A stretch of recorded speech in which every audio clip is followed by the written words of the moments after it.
फरीदाबाद से Delhi blast case में लगातार छापेमारी फरीदाबाद में भी देखी जा रही है और हिरासत में सिरोही मस्जिद के इमाम को लिया गया है।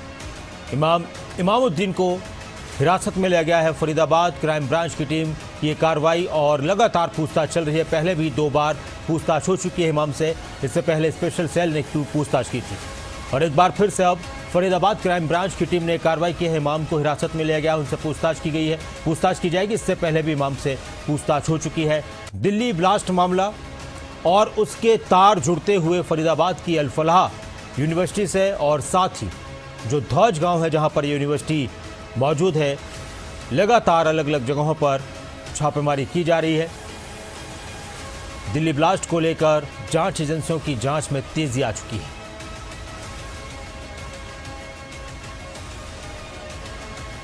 अनिल राठी हमारे साथ जुड़ चुके हैं ज्यादा जानकारी के लिए। हमारे संवाददाता लाइव इस खबर पर। अनिल, कब इमाम को हिरासत में लिया गया, क्या कुछ बातें और निकलकर सामने आई हैं? कौन कौन सी टीमें इस वक्त धौज गांव में मौजूद है, अल फलाह यूनिवर्सिटी में कार्रवाई कर रही हैं, जांच कर रही हैं?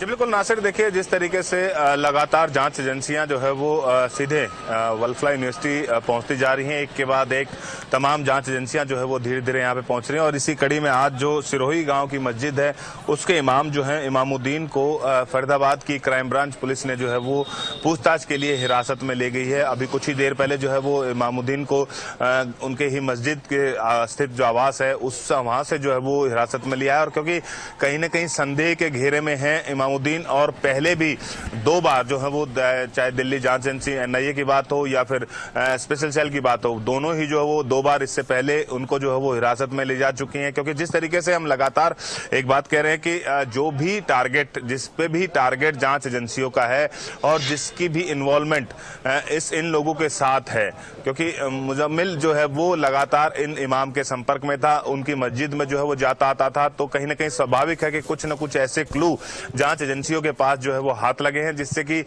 उनकी संलिप्तता इसके अंदर पूरी दिखाई दे रही है। तो फिलहाल अभी उसको फरीदाबाद की क्राइम ब्रांच की टीमें अपने साथ ले गई हैं और साथ ही साथ अब बारीकी से जो है वो जांच पड़ताल कर रही है कि आखिरकार कितनी इन्वॉल्वमेंट इनकी है और क्या क्या इन्वॉल्वमेंट, क्या कुछ राज इनके पास से हैं जो कि उगलने बाकी हैं।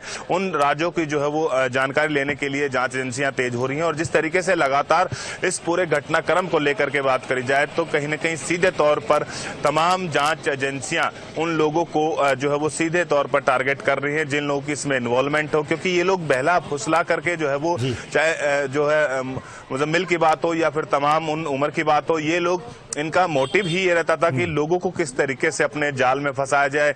चाहे फिर वो वहां पे इलाज करवाने वाले जो लोग आते थे, कैब ड्राइवर जिस तरीके से वो भी अपने बेटी का इलाज करवाने के लिए आया था एक बार, जिसके पास से जो है वो चक्की बरामद हुई है। तो कह सकते हैं कि ये बहला फुसला के उन लोगों को अपने नापाक इरादों की जो इनका हरकतें हैं उनमें जो है वो उनको शामिल करते थे और उन लोगों को जो है वो एक टारगेट देते थे, जिससे कि चलते ये लोग जो है वो इन लोगों को पाठ इस तरीके का पढ़ाया जाता था कि कहीं न कहीं आप जो है वो आतंकवादी संगठनों के साथ जुड़िए, हमारे साथ जुड़िए और जो है वो आगे की ओर जो हो चलिए। तो कह सकते हैं कि फिलहाल अब जांच एजेंसियां तमाम उन लोगों को टारगेट कर रही हैं सीधे तौर पर जो कि इसमें शामिल थे, इन लोगों की पूरी घटनाक्रम में शामिल थे। और इन लोगों के साथ अनिल, एक बात और कि इनके जो कांटेक्ट में थे ये डॉक्टर्स थे ये लोग, और जिस तरह से आपने कहा कि इनका मकसद था लोगों को अपने साथ जोड़ना, ज़्यादा से ज़्यादा लोगों को अपने साथ जोड़ना और अपनी नापाक हरकतों को अंजाम तक पहुंचाना, और उसके पीछे ये किसी तरह का लालच देते हों या फिर कुछ धार्मिक बातें करके और उन लोगों को अपने साथ जोड़ने की कोशिश करते हों। तो क्या अभी तक यही देखा जा रहा है कि जो लोग इनके संपर्क में थे, चाहे वो डॉक्टरी की वजह से, इलाज की वजह से या किसी और वजह से इनसे किसी की कोई बातचीत हुई, सभी से पूछताछ चल रही है क्या?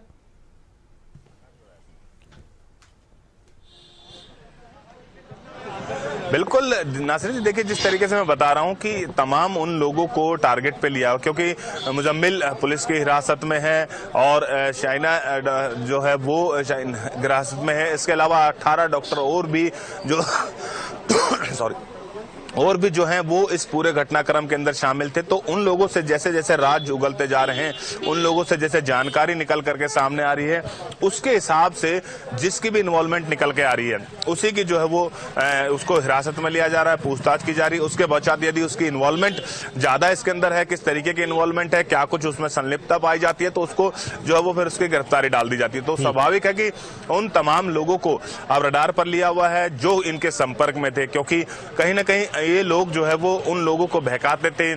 चाहे फिर उन बच्चों की बात करी जाए, उन बच्चों को बहकाया जाता था कि किस तरीके से आपको जो है वो अच्छे पास करवा देंगे। डॉक्टरों को जो है वो लालच दी जाती थी कि आपको बेस्ट जो है वो आराम मिलेगा, इसमें इस तरीके की बात कही जाती थी। आप कहीं पे भी आ जा सकते हो, आप पूरे फ्रीडम है, क्योंकि पूरे जी अपनी बात पूरी करें आप। हाँ, पूरी बात करें। जी बिल्कुल। तो इसी तरीके से नासिर जी देखिए, स्वाभाविक है कि लगातार जिस तरीके से ये लोगों को अपना निशाना बनाते थे, लोगों को अपने साथ जोड़ते थे और एक टीम के तहत जो है वो पूरा लंबा चौड़ा इन लोगों ने अपना नेक्सस जो है वो चला रखा था।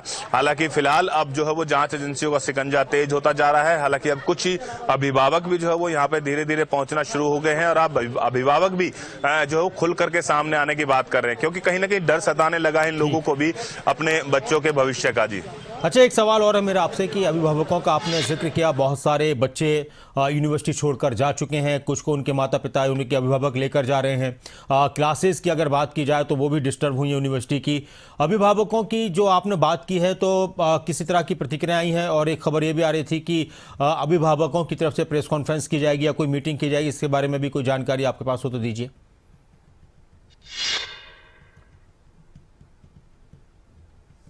जी बिल्कुल नासिर जी, देखिए अभिभावकों की बात कर जाए तो अंदर फिलहाल तमाम अभिभावक एकत्रित हैं। अच्छा। और जो तमाम लोग हैं वो यहाँ पे पहुंच चुके हैं, जिन जिनको जो है वो इन्विटेशन दिया गया था। बाकायदा इन लोगों ने एक अपना एडवोकेट भी जो है वो बुलाया गया है, जो कि चंडीगढ़ से एडवोकेट आया है। उनकी गाड़ी भी जो है वो यहाँ से अंदर जा चुकी है और कुछ ही देर पश्चात जो है वो ये लोग अंदर ब्रीफिंग करेंगे। ब्रीफिंग के बाद जो है वो थोड़ा सा इसमें जो भी मीडिया के सामने ये लोग चीज बताएंगे कि आखिरकार क्या इनका निचोड़ निकला है, किस तरीके से अंदर की जो रणनीति रही। देख सकते हैं कि मीडिया की हलचल जो है वो यहाँ पे देख सकते हैं तेज हो रही है, क्योंकि कहीं ना कहीं तमाम मीडिया कर्मी जो है वो सिर्फ इसी इंतजार में हैं कि कैसे वो जो डॉक्टर की टीम है और जो अभिभावक हैं और जो वकील हैं वो इनके बाहर आएंगे और मीडिया के सामने प्रेस ब्रीफिंग करेंगे। कमल, हम आपके साथ ही अनिल, हम आपके साथ ही जुड़े हुए हैं। जो गाड़ियां निकल रही हैं, हो सकता है कि इसी दौरान प्रेस ब्रीफ किया जाए, प्रेस ब्रीफिंग की जाए, तो आप नजरा बनाकर रखें और आप कमेंट्री करते रहें कि और बिल्कुल हलचल तेज हो चुकी हम तस्वीरों में देख रहे हैं। जी फुल स्क्रीन पर अनिल राठी को।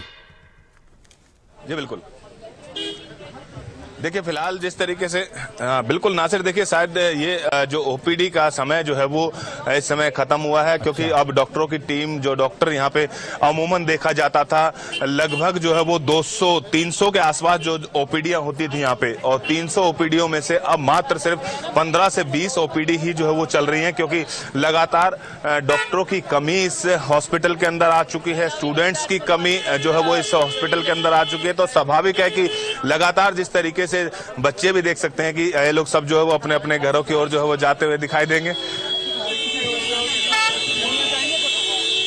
कहाँ जा रहे हैं? घर जा रहे हैं? कहाँ जा रहे हो?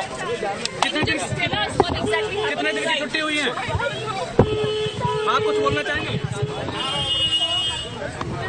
देख सकते हैं कि बच्चे जो है वो किस तरीके से यहाँ पे तमाम लोग जो है वो एक के बाद एक जो है वो अपने घरों की ओर निकल रहे हैं। और कुछ ही देर पश्चात यहाँ पे ब्रीफिंग भी जो है वो मीडिया के सामने की जाएगी, क्योंकि लगातार जो वकील हैं वो कह रहे थे कि हमें अपने बच्चों के भविष्य का डर सता रहा है। कमल, क्योंकि नासिर जी, क्योंकि लगातार जिस तरीके से इस यूनिवर्सिटी पे एक टैग लग गया है आतंकवादी संगठन से जुड़ा होने का, और उसमें तमाम वो डॉक्टर भी कहीं ना कहीं शामिल हैं, तो उन लोगों को एक डर सता रहा है कि हमारे बच्चों को किस तरीके से आगे चल के जो है वो नौकरी मिलेगी, किस तरीके से जो है वो हमारे बच्चों का भविष्य होगा आगे। और जो इन्होंने पैसा इन्वेस्ट किया वो अलग चीज है, लेकिन बच्चों के भविष्य का डर जिस तरीके से इनको सता रहा है नासिर, तो उससे स्वाभाविक है कि कहीं ना कहीं चिंता का विषय है। चिंता करना जो है वो लाजमी हो उन पेरेंट्स के लिए, और उनके ऊपर दायित्व था हमारे अपने बच्चों का भविष्य बनाने का। तो अब फिलहाल उनको ये डर सता रहा है कि किस तरीके से हमारे बच्चे जो है वो आगे चल के जो एक उन लोगों ने सपने देखे थे कि सुनहरे सपने, अपने बच्चों को डॉक्टर बनता हुआ, किसी को इंजीनियर बनता हुआ, तो वो अब फिलहाल उन लोगों का टूटता हुआ दिखाई दे रहा है और एक के बाद एक अब जो है वो बच्चे और टीचर और तमाम अभिभावक जो है वो सामने आने की कोशिश कर रहे हैं मीडिया के। अच्छा, क्या ऐसा भी कुछ सुनने में आ रहा है, जिस तरह से भी मैं सुन रहा था, आवाज पत्रकार पूछ रहे थे कि छुट्टी हो गई है, कितने दिन की छुट्टी हुई है, तो क्या इस तरह की भी कोई संभावना है या सूचना है कि स्कूल में फिलहाल कुछ दिन के लिए छुट्टी कर दी जाए, कुछ दिन के लिए बंद कर दिया जाए यूनिवर्सिटी को और जांच एजेंसियां अपना काम करें, या जो भी पूछताछ उनको करनी है वो की जाए, या पढ़ाई लिखाई डिस्टर्ब हो रही है तो इस वजह से छुट्टी कर दी जाए? इसके बारे में भी कोई जानकारी हो तो बताइए अनिल।